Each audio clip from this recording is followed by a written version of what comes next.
Em um mundo onde a lei e o crime se enfrentam em um eterno jogo de xadrez, há momentos que mudam destinos para sempre. Hoje, adentramos os corredores sombrios da justiça e da vingança, onde as sentenças se tornam eternas.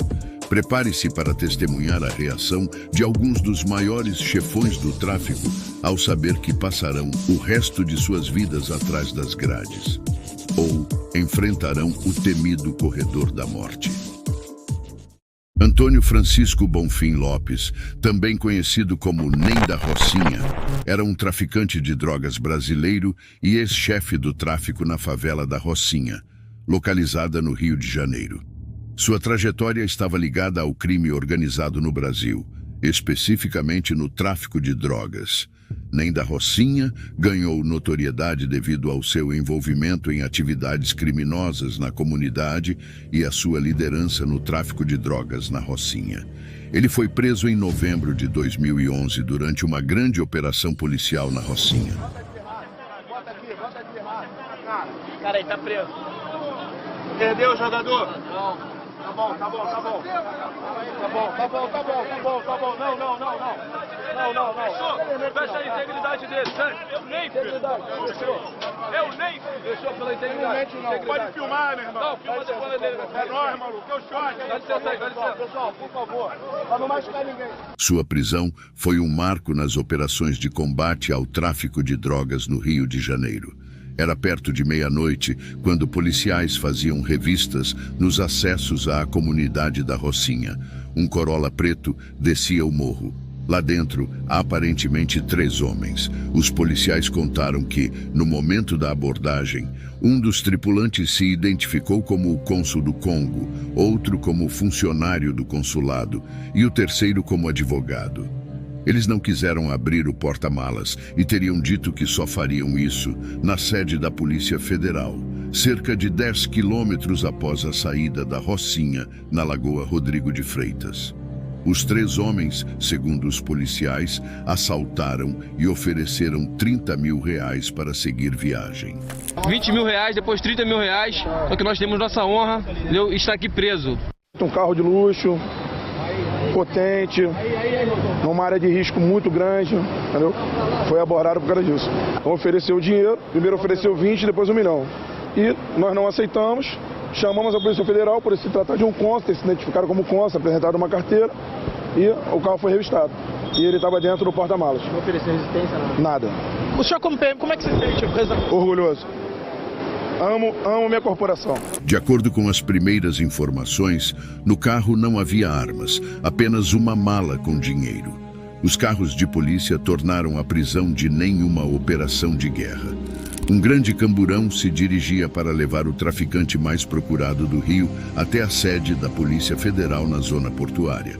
Na chegada, houve um buzinaço da polícia e comemoração. Vestindo uma camisa azul e calça preta, Ney foi retirado do camburão e cercado por policiais. O reinado ilegal de Antônio Francisco Bonfim Lopes chegava ao fim. Antes de sua prisão, ele era uma figura proeminente no mundo do crime, conhecido por comandar a venda de drogas na Rocinha e por sua influência na região. O Ney da Rocinha foi condenado a uma pena de 96 anos de prisão por uma série de crimes relacionados ao tráfico de drogas, associação para o tráfico e outros delitos. Essa condenação foi o resultado de diversos processos e acusações contra ele. Além do tráfico de drogas, Ney da Rocinha foi acusado de envolvimento em homicídios e outros crimes relacionados ao tráfico. Em 2013, Ney diz que se sente prejudicado durante um depoimento. Vossa Excelência, eu já respondo pelos mesmos fatos, no mesmo período, e nesse processo eu me sinto prejudicado, porque o advogado não teve acesso, o defensor não se entrevistou comigo, faço das palavras dele minha palavra e protesto pelo novo depoimento. Sua última atualização foi em 2018, quando Ney falou com o portal El País no presídio de Porto Velho. Até hoje perguntam para minha mãe quando eu volto para lá. Brinca. Como se no dia em que eu sair da prisão, eu voltarei para o tráfico. A hipótese é prontamente descartada. Não quero mais nada com isso, quero ficar com meus filhos, poder ir para a praia, para o teatro, aproveitar a vida. Hoje existem poucas informações disponíveis sobre a situação atual de Antônio Francisco Bonfim Lopes. A última informação pública disponível indicava que ele estava cumprindo pena no Presídio Federal de Porto Velho, localizado no estado de Rondônia, no Brasil. Enquanto Ney da Rocinha é conhecido por sua liderança no tráfico na Rocinha, Chris Young enfrentou desafios desde a infância que o levaram a essa história. Young tinha 21 anos, estava embriagado e sob efeito de drogas quando fatalmente baleou o dono da loja, Hasmukh Patel, durante um assalto mal sucedido em 2004. Ele expressou repetidamente remorso pelo tiroteio e, como seus advogados descreveram em uma recente petição de clemência à Junta de Liberdade Condicional, passou seu tempo no corredor da morte, ajudando jovens a evitarem os erros que ele cometeu. Ele também impediu um ataque de um preso a um guarda, evitou um suicídio e aliviou as tensões raciais no corredor da morte. Ex-membro de uma gangue violenta, Young garantiu que não teve a intenção de matar Hasmukh Patel. Uma câmera de segurança registrou o assassinato. Você sabe, naquele dia, eu tirei a vida daquele homem, eu tirei a vida de Hash. Eu não estava tentando matar Hash. Circunstâncias. Simplesmente deu errado. E desejo até hoje nunca ter entrado naquela loja. Então, eu realmente queria me desculpar por fazer isso. Perdi um pai quando era jovem. E entendo como é perder um pai. E é tudo culpa minha. Eu realmente não tive a chance de me desculpar com minha família também. Porque, embora eu pensasse que estava sendo protetor com eles, eu realmente os machuquei também. Peço desculpas por fazê-los passar por esse estresse. Espero que eles possam apreciar o que sou agora. Mitesh Patel, filho da vítima, fez uma campanha para pedir ao governador do Texas que perdoasse Young, pai de 3 filhos. Ele disse aos repórteres que acreditava que o Sr. Young sentia remorso por ter matado seu pai. Os advogados do Sr. Young entraram com uma ação na Corte Federal, desafiando a rejeição da junta, alegando que ela estava enraizada em preconceito racial, citando sua decisão recente de conceder clemência a um homem branco que também expressou remorso genuíno e cuja execução foi contestada pela família da vítima. Apesar de todos os pedidos, não teve volta e ele foi condenado à execução por injeção letal no Texas. Em sua declaração final, divulgada por autoridades estaduais, Young disse: Eu vejo o corredor da morte como salvando minha vida. Não penso que eu teria sido capaz de explicar para minhas filhas o significado da vida, como a apreciação dela, porque eu não tinha nenhuma apreciação pela vida. Chris descreveu sua jornada de vida desde sua infância tumultuada. Enfrentou uma infância marcada pela ausência dos pais e extrema pobreza, agravada pelo abuso de substâncias de sua mãe, deixando-os sem água ou eletricidade, até a tragédia de perder seu irmão. Confrontado com essas adversidades, Chris se envolveu com o tráfico de drogas e gangues durante sua adolescência e foi preso 2 vezes por delitos menores, sendo rotulado como criminoso perante a lei federal.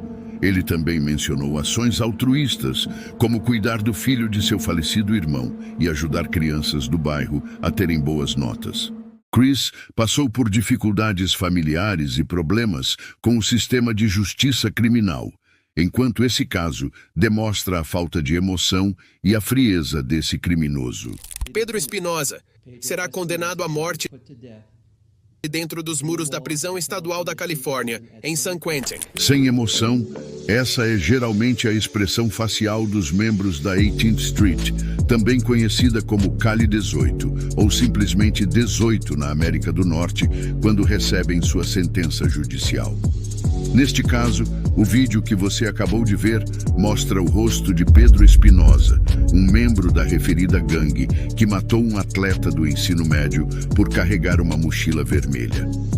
A vítima, Jamil Andre Shaw, era um estudante do 3º ano na escola secundária de Los Angeles. Ele jogava futebol, basquete, beisebol, tocava piano e corria atletismo. Era um prodígio com um futuro brilhante pela frente, com seus pais, em especial sua mãe, Anita Shaw, guiando-o a cada passo do caminho. Nesse mesmo momento, sua mãe estava cumprindo seu 2º turno no Iraque. Na época de sua morte, o assassino, Pedro Espinosa, havia nascido em 1989 e era um imigrante ilegal nos Estados Unidos. No entanto, ele já tinha tido seu primeiro encontro com a lei em 2007, quando foi preso por porte de arma e agressão a um policial. Mas o maior erro cometido foi que Espinosa recebeu uma liberação antecipada de 4 meses da prisão em 1º de março de 2008, apesar de o Departamento de Polícia saber que ele era um imigrante ilegal. Eu sei que isso parece loucura e estranho, e fica pior. Às 8h40 de março de 2008, 2 homens hispânicos saltaram de um carro branco, confrontaram Shaw e perguntaram a ele a que gangue pertencia. Um dos homens era Pedro Espinosa. Shaw, ainda jovem, estava a caminho de casa vindo do Beverly Center, literalmente a 3 quarteirões de distância.